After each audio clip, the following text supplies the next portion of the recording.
those scales that you constructed from the major tetrachord, from whole steps and half steps, and we turn them into key signatures. They are intimately related. They are really different sides of the same coin, hardly even different sides, different angles of the same side of the coin. Let's review those scale concepts. Oh, we'll make it easy to start off with treble clef. How about that? And let's take, how about a B flat major scale? Okay, B flat. So if I construct it with the major tetrachord, if you recall that major tetrachord, that is whole, whole, half. And then, okay, we'll do whole, whole, half. Let's start on a B flat. Okay, whole step above it. Whole step above C. Half step above C. Okay, now we have to go to the next tetrachord. If you recall, we joined them with that whole step. If you remember one of those videos, it was a red Lego. So that's going to be the joint between them. Okay, I've made a whole step. And now I do the other major tetrachord. Whole, whole, half. F to G, G to A to B flat, half step. And we know we did it right because, hey, we started on the same note we ended on the same note we started with. Okay, fine. So the thing is that every time I start on a B flat and do the major scale pattern, every single time, I come up with a B flat and an E flat. Like, it never changes. That is so reliable. And so musicians said, you know, if I'm going to be in B flat and use all the notes of the B flat scale to create a melody or to create harmony, could I just not have to write these flats every single time I use the note? Could I just intend to use them? Could I just use them without having to write it down? Isn't there a better way? Well, yes, there is. There is a key signature. And so what happens is, ooh, I didn't know that could squeak, but it did. What happens is we take those flats and we move them to the beginning of the staff. And what that means is that, hey, everything on this staff, whenever you get to any B, it's going to be a flat. Whenever you get to any E, it's going to be a flat. So we could figure out what the key signatures are for every scale simply by saying, okay, we just wrote the B flat scale. Everybody remember, that's got two flats. And then I could say, oh, let's do the A major scale. Let's figure out what it has. So we could derive it from scratch, but I'm not going to do that. The fact that we know it can be derived from scratch, from the pattern of whole steps and half steps in this arrangement, whole, whole, half, whole, whole, whole, half, that is the important thing to remember. And now we jump to the quicker learning of, okay, key signatures. Now, if you already know your major key signatures, great. Follow along and just remind yourself how much you know them. If you are not too comfortable with your major key signatures, all of your key signatures, perhaps now's the time to learn. And we all want to get to the point where you don't have to sit there and say, what is that key signature? You want to look at it and say, wow, 4 sharps E major, 3 sharps A flat major. Oops, what did I just say? 3 sharps A major. I don't know how that came out of my mouth. Okay, I guess I better practice too. Here we go.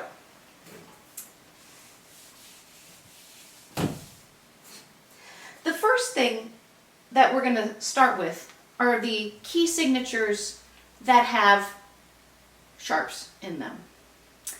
And when we start constructing key signatures, we're going to engage in a sort of pattern. And that pattern is going to be a pattern of fifths. And we're going to keep track of it in a couple different ways. I'm going to tie it together by the end of this video. Okay, first of all, the key signature with no flats, no sharps, with just the notes as they occur, out of the box, right out of the cereal box, nothing added. C major. Great.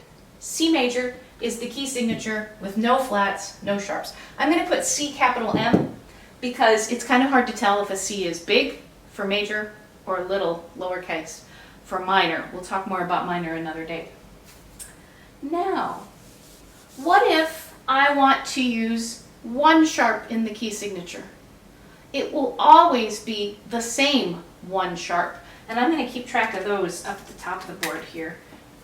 We're going to start with F sharp. So, order of sharps. Okay, make sure that's showing on the screen. I think it is. Yay. So we've got F sharp, and it's going to sit in the treble clef staff here. I'll put it in the bass clef staff. Okay, does it happen in the alto and tenor clef staff? Of course it does. Oh, tenor clef starts it way down here. Okay. This is a particular key. Which key is it? How would we know? Here's why sharps are cool. Sharps are cool because they point us to the note that is the home bass note, what we will call the tonic, the do, the resting point, the name of the key. That F sharp is always a half step below the name of the key. If this is an F sharp, go up to the next line or space and say what that is. That's a G. This is the key of G major. G major has 1 sharp and it's always F. Okay, I'm going to keep track of that over here. I'm going to just do a little treble clef. We just had G major. Okay. Now, let's add another sharp. Let's add 2 sharps, have 2 sharps. We keep the F sharp. It doesn't go away. Instead, we just add another one to it. We add a C sharp. That's the next sharp. That's always in the order of sharps. They always go in the same order. And you notice that how they sit on the staff, they don't all they're not all crammed in together there like they're on a really crowded subway car, but they've sort of got little pattern there. Okay, the same sharp rule applies. Go to the last sharp, C sharp, and go up to the next letter name. That means that this 2 sharps is the key of D major. Okay, D major. Capital D for D major. And I'm just going to keep track of that here. Huh, that's cool. We went up from G, we ended up 5 notes higher. Huh, how about that? Huh, I look at this F sharp in the key signature and it really is, we went up 5 notes to get to the next sharp. Huh, what an interesting coincidence. Huh, amazing. Okay. I'm going to add another sharp. The next sharp that we would find appearing, if we figured out all the patterns of scales, is this one, G sharp. Where are we? And G sharp. Take the last sharp, go up to the next note, we get A. Okay. I'm going to put A on my little list here. Huh, wow, isn't that strange? It ended up a 5th higher. This is a pattern. Yeah, by adding sharps to our keys to get from one key to another, we are ascending 5 notes each time. We are going to make an ascent of 5ths. And if you notice, F to C, C to G, that's going up 5 notes as well. If you don't already know the order of sharps, take a guess, or a rational guess, and figure out what's going to be the next sharp after G. If I go up 5 notes from the G sharp, yeah, I go up 5 notes and I end up on D. Now I'm not going to write a ledger line sharp. That would be uncomfortable to read. We're going to just let it slide back down there. They have this little up, down pattern for that very reason, so we don't have to write the sharps on ledger lines. Okay, and D, and where's my D? Here we go. Okay, if D is the last sharp, D sharp, by the way, can I write it as E flat? No! Key signatures cannot mix flats and sharps. That is like mixing fruit salad and vegetable salad. No, not in key signatures. Now, some of you might like to do that, but not here. Save it for another meal. So, half step above the last sharp or the next note name, E. Okay, I could go up, right, and write ledger line E, but that's kind of a pain, so I'm going to start back down here, just to not have to do that. And we wrote a D sharp. Okay, good for us. Okay. I'm going to keep going. After D, the next sharp is going to be an A. Yep, an A. And notice, because we didn't want to go up to ledger lines, I just kept going down. So I'm going to go here. It's my A sharp and A sharp and A sharp. So what key are we in? A sharp leads us to the note B. We're in the key of B major. Is this the key of B flat major? Why, no, silly teacher, there's no flats here, it's just B. Is this the key of B sharp major? Is there a sharp on this line of B?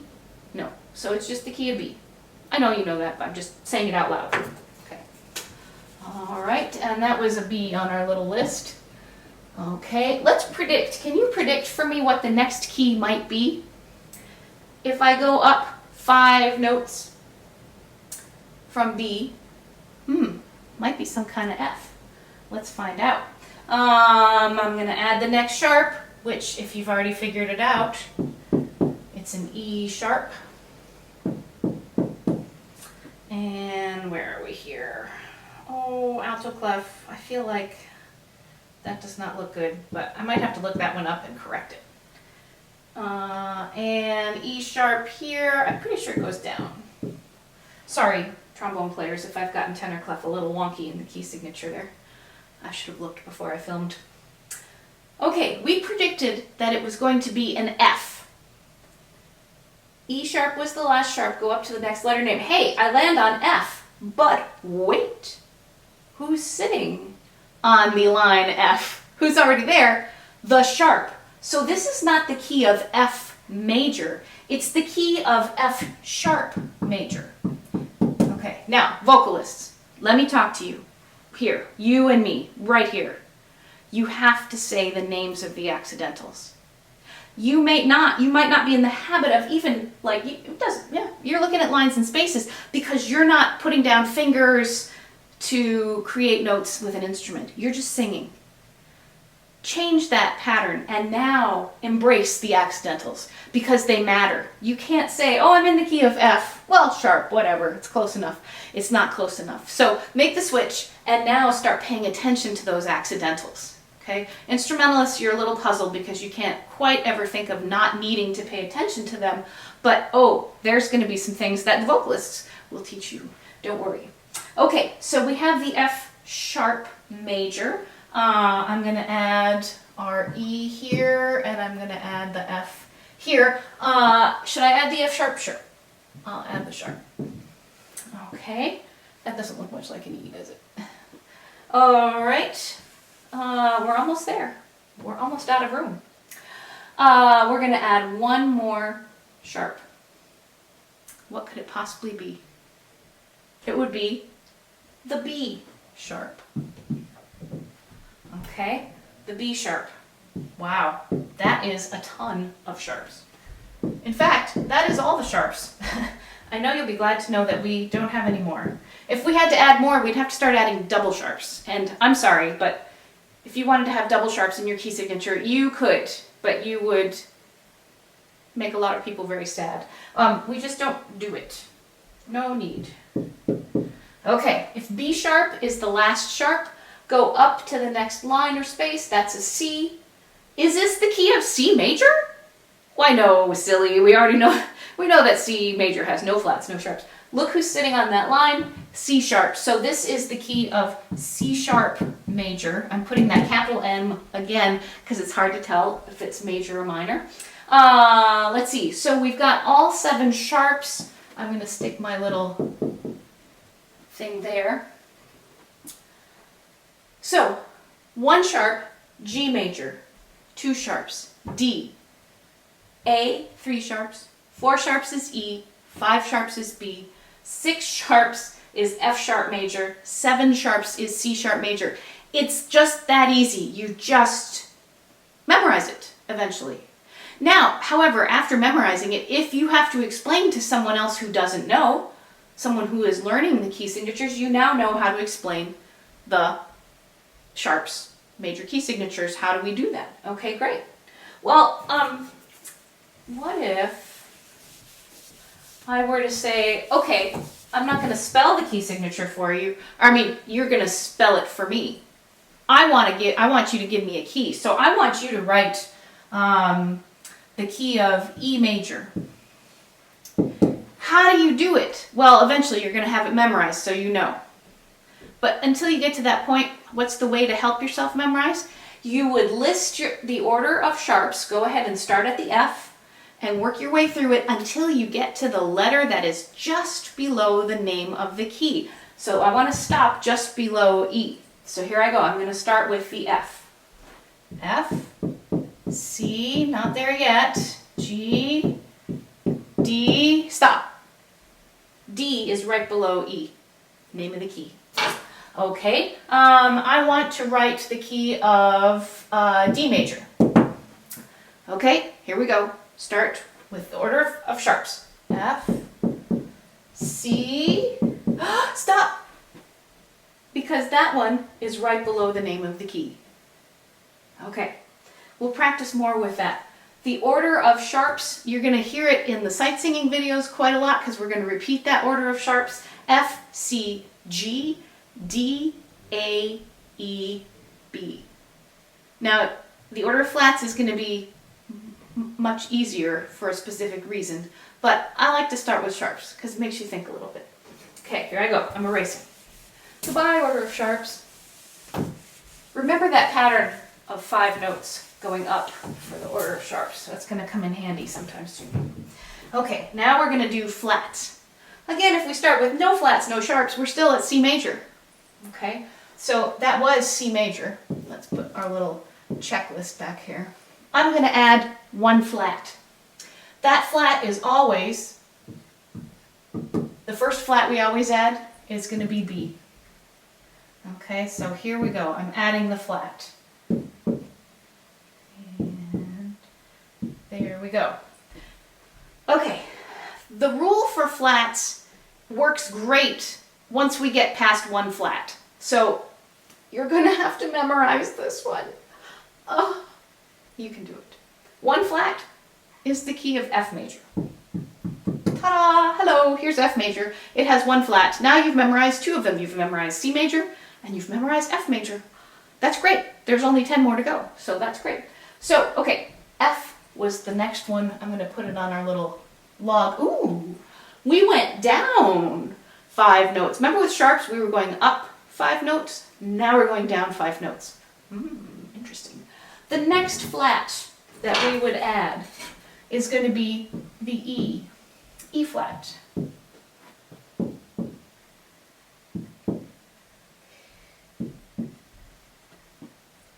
Here's where the flat key signature rule comes in handy. The name of the key for flats is the second to last flat. This was the last flat. Go back 1. Say that. B flat. That's the name of the key. It's brilliant. Somebody was really clever when they came up with that one. Okay. B flat major. Cool. And, oh, wow. That takes us down 5 note names. Pretty cool. All right. Next key signature uses the A flat.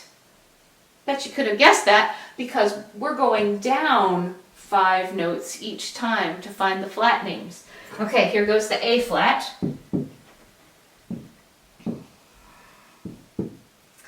And there we go. Okay, now remember, flat key signatures, until you have them memorized, which should happen like tomorrow, but for today, flat key signatures are the second to last flat. Last flat, second to last. Don't be fooled like, oh, this one's lower. No, no, no. Which one did I just write? What was the second to last one that I wrote? This dude, right here. E flat is the name of the key. Can I just write E and walk away? No, it is an E flat. E flat. Okay, look, I'm going to have to write ledger lines. I'm not going to do that right now. Blah. Okay. All right. Can you tell me what the next flat is going to be? It's going to be a D. Yeah. We went down 5 notes from A. That's how we knew. All right, got the D flat, got the D flat, got the D flat. Second to last flat. Last flat, second to last. Woohoo! I love it. A flat major. I bet you I'm going to go right off the camera there. Oh well. A flat major has 4 flats. Wow. Hey, I just spelled the word bead. That could be handy. Easy to remember. Okay. Add the next flat. If we go down from D, 1, 2, 3, 4, 5, we're going to add the G flat. I think it goes up. No, I'm going to put it there. Isn't it funny? You know, you look at something every day and then you can't remember when it's crucial and embarrassing. Like, oh, never mind, this is only on a video that everybody's watching. Okay, second to last flat. Yeah. D flat. This is the key of D flat major. Is this the same as the key of C sharp major, by the way? Now, C sharp major would look like this. Oops.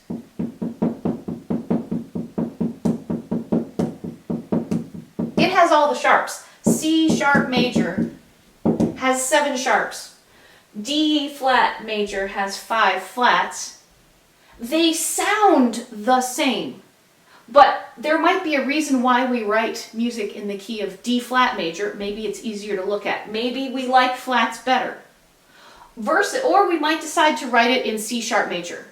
Many of you are saying, no, I would never decide to do that. Okay, sure. But somebody will. Somebody has. Absolutely. So these keys sound the same, but they look different on the page. There was a word for that. We've used that word before.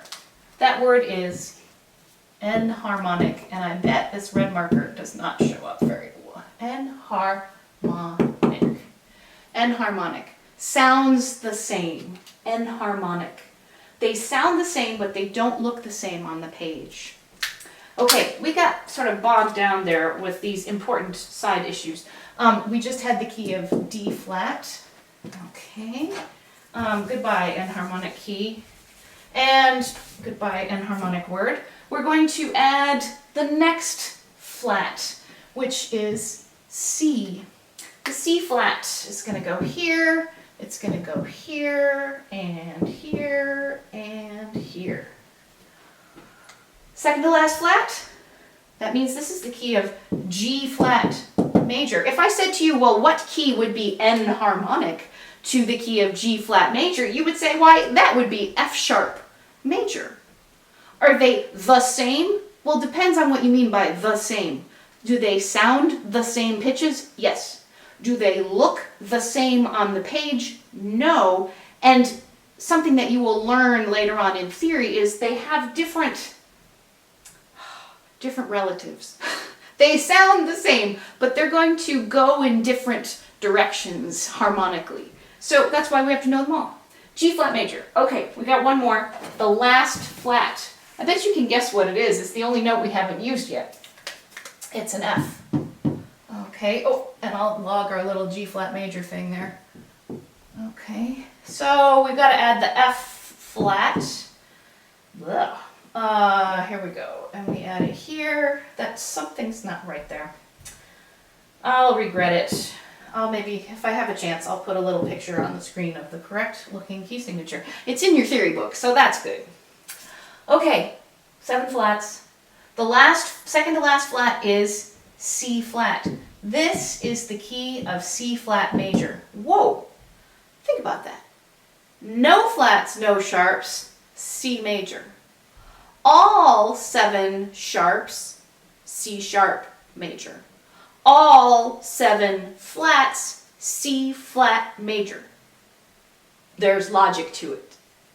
All right. By the way, sure enough, we descended 5 notes again to get from the key of G flat to the key of C flat. So now you know how to form the order of flats. Oh, but wait, I got more. All right. couple more things.